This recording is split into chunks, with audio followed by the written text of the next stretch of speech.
While struggling to awaken her true power, the troubled princess of Hyrule, Zelda, uses the strength of technology to fight alongside her gifted champions. In Hyrule Warriors Age of Calamity, the way Zelda uses her Sheikah Slate to battle is a definite outlier, even among the other unconventional fighting styles that are included in this cast. Fittingly, understanding the tech behind what she can do does take a little bit of study, but the rewards for learning this playstyle are dramatic, as a knowledgeable player bringing the Sheikah Slate into battle can completely control and dominate their opponents. Let's drop in and see what she can do.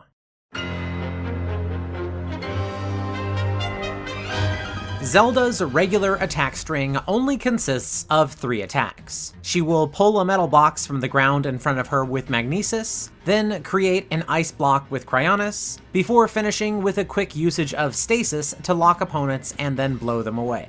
Although this string is the shortest in the game, it does have a quality that no other weapons do.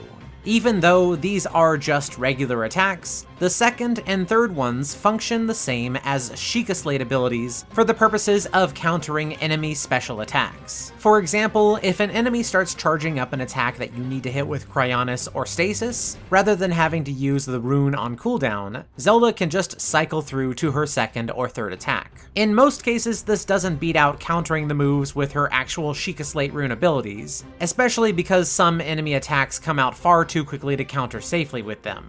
However, on enemies with slower windups, for example moblins, it is very easy to rely on. It's best to think about this feature as a helpful bonus, and not necessarily a core part of her playstyle you should always aim to use. Also, it's important to note that you can't counter Magnesis abilities with just the first regular attack. However, that one attack has an even better function built into it that I'll get to later. Although at this point we would normally continue to her dash attacks, aerials, and Sheikah Slate runes, it's important to first start with her unique action rather than segregating that to its own section later on. Zelda is especially reliant on her unique action, as many of her attacks that I'm going to talk about from here on utilize it to a great degree.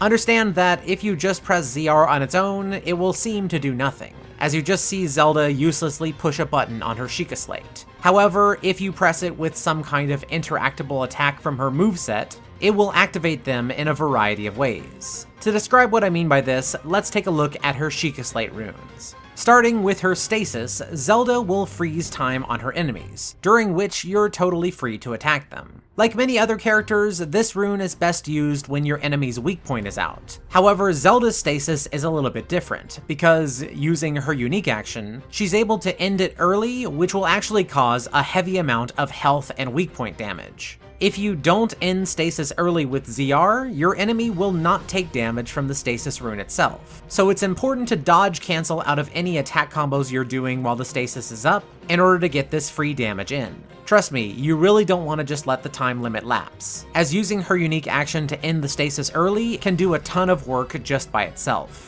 Next up, we have her Cryonis, where she will enter a special aiming mode, which allows you to move a reticule around the screen and drop icicles down with X. You can drop these in any formation that you want, meaning that you can also use this ability to gate in your enemies, or to simply attack a single enemy relentlessly with them, even though they won't be sticking in the ground if they land on someone's head. Note that her Cryonis doesn't usually lead to a lot of damage on its own, and neither does blowing them up with Zelda's unique action later on.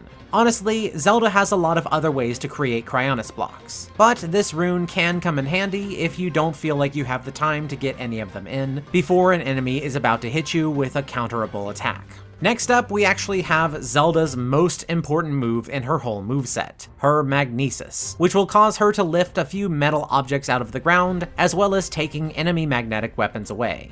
At this point, they will hover above her head for a long period of time, actually about 20 seconds, during which you can use your unique action to send them flying forwards, which on their own do a lot of health and weak point damage. As soon as Zelda is done with her initial animation of pulling the metal out of the ground, your rune cooldown will start to refill. And I just want to note here that Zelda actually has a far faster rune cooldown than the rest of the cast, something that, along with the effects of her regular attacks, allows you to treat her runes far more like just another part of her moveset.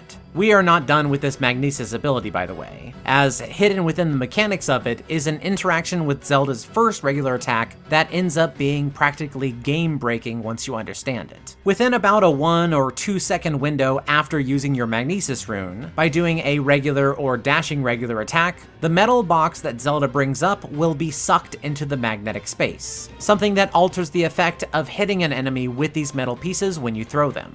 Essentially, if you have this box sucked in there and you throw it at an enemy, it will always cause a weak point gauge to appear on your enemies. Due to your rune cooldown refreshing when you use your Magnesis, as well as the extended amount of time that these pieces just float above your head, this allows you to just wait for the cooldown to finish, and then be able to integrate revealing an enemy's weak point gauge at any point in your future plans. I'll get into some of the crazy things you can do with this later on. Although nowhere near close to the level of power that her Magnesis and Stasis bring, Zelda's Remote Bomb rune is very special in its own way. When used, your perspective will switch to a controllable walking bomb that will constantly be laying and erupting smaller bombs. This large bomb is able to walk around for about 7 seconds before it explodes. However, there are multiple other ways you can use this rune.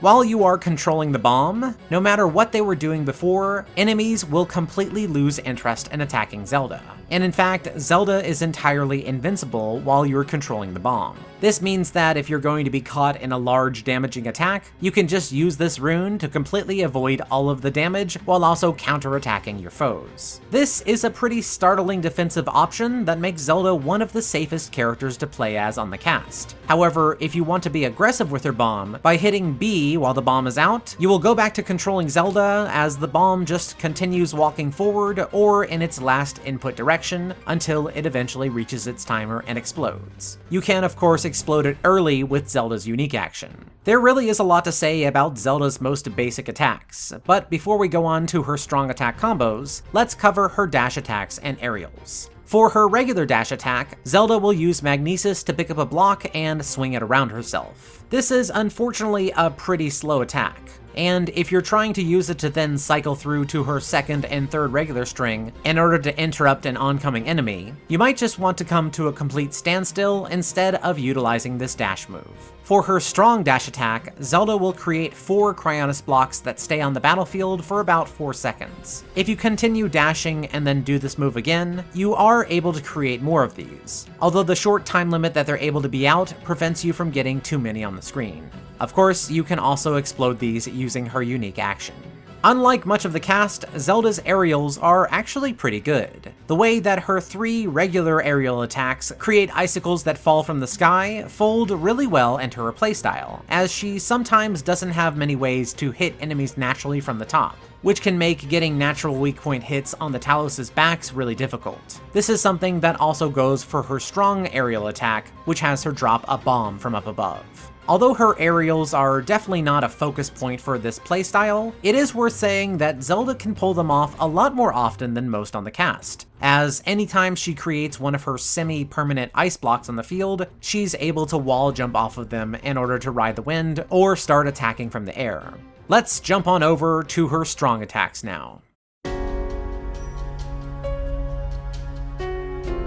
Although Zelda only has 3 strong attacks, all of them are extendable to a total of 3 button presses. Zelda's first strong attack will have her summon up 4 Cryonis blocks, very similar to her dashing strong attack. These blocks will last for slightly longer, about 7 seconds, but in general they serve the same purpose. Zelda is able to elongate this attack by pressing X more times, which has her add-on creating a set of 3 blocks that she ascends Elsa style, before dropping down a large icicle that makes all of the blocks explode. The fully extended version of this attack is one of Zelda's slowest and most beguiling moves. While it can do a lot of damage, it is far from being Zelda's best option in almost any situation. Personally, I only use it halfway. I will stop hitting the button once Zelda is up on the tallest block, so that she can then fight from atop it and be a little bit higher up. which can allow her regular attack string to hit the weak points on Taluses, for example. You can also cancel this attack midway through Zelda's ascent, which allows her yet another way to get into the air. For her second strong attack, Zelda will pick up a block with Magnesis and quickly swing it around in front of her. If you extend this move, she will do a slam with the block before bringing out a minecart and riding it wildly forward, during which you can steer it to the left or right. The amount of repeated hits you can do against a large group of smaller foes can also make this a great way to charge up Zelda's special attack, which I just have to mention is one of the better ones in the game, as it's easy to aim and affects a lot of enemies at once. Also, note that you can cancel out of the minecart midway, and you can also cancel out of Zelda's little animation where she slowly gets back up after falling on her ass out of the cart. For her third and final strong attack, Zelda rolls a massive remote bomb forward, which will sit on the battlefield for about 4 seconds before blowing up on its own.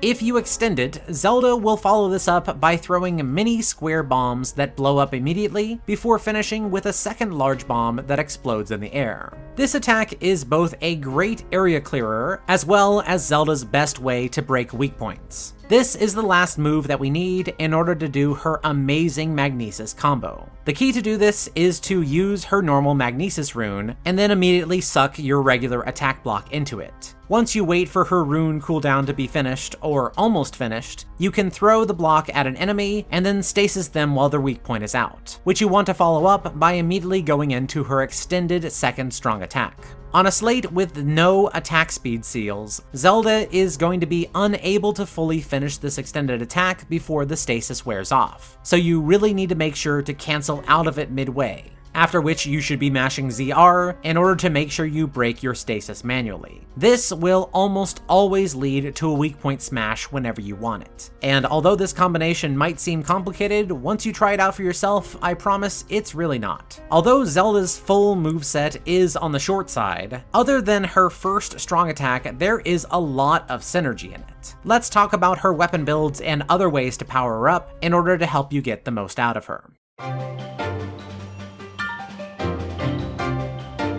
Zelda has 3 Sheikah Slates to choose from, and going from the weakest to strongest, they are the Ancient Memory Part, Ancient Power Boost, and Ancient Overclock Unit.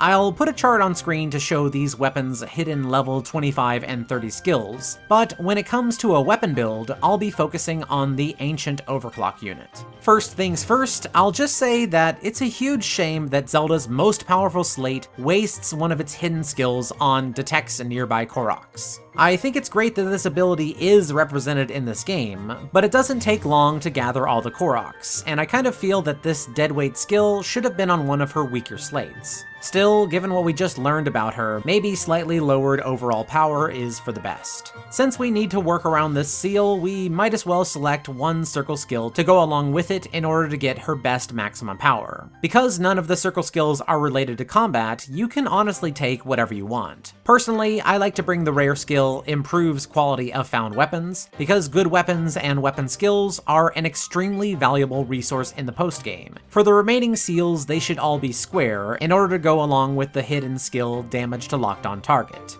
Although I could see justifying special attack charge rate due to her incredible special attack, I honestly wouldn't put anything else than improving attack speed. It takes about 15% more attack speed in order to be able to fully finish many of her extended strong attacks while still leaving time to unique action out of her stasis. On top of this, just being faster all around makes it easier for her to cycle between her free regular attack Cryonis and Stasis, as well as load her Magnesis throw with a block. Even when fully optimized for damage, the Sheikah Slate is going to have a lower max attack than most weapons. Something that's going to matter less and less as you get further in the game, due to one last extremely important note. Due to Zelda's strongest attacks counting entirely as Sheikah rune damage, Zelda is able to be buffed up tremendously using the food buffs from the mushroom, veggie, and seafood rice balls, which together will create plus 85% rune damage.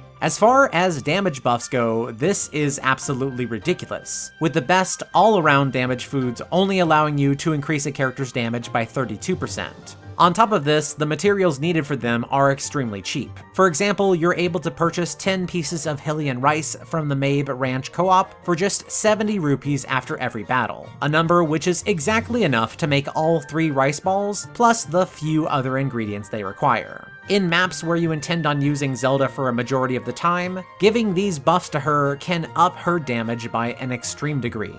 And with that note, we have fully covered Zelda's full Sheikah Slate playstyle. Let's go ahead and finish this off. It's genuinely amazing to me how much depth there is to be had in this game's playstyles, even with weapon sets that seemed extremely limited at first. This is a weapon that I've gone through multiple layers of appreciation of. When I first started using it, I was mostly just amused by being able to throw out her walking bomb and start fighting alongside it. But then later on, as I delved deeper and deeper into it, and started discovering some of her actually broken mechanics, the appeal of it just kept on deepening and deepening. Fitting to her character at the start of the game, the Sheikah Slate is one of the safest methods of fighting, and is replete with ways to both keep the princess safe while also completely styling on your enemies. Just like with Zelda, the power it needed was inside all along. So, what do you think about Zelda and her Sheikah Slate? I really hope this video helps to make sense of this playstyle, as I know that it's yet another very confusing one. If there was anything about the Sheikah Slate that I missed, be sure to tell me in the comments below, and I will put any big missing details into a pinned comment on this video. Thank you so much for watching, everybody, and I hope to see you next time. Bye! Special thanks goes out to my top patrons DW7 Still Rules, Henry Gutierrez, Peeve Delatius, Radiant Archiver, Ryan Poe, and True Tactician, as well as to all of my other patrons. Thank you all very much.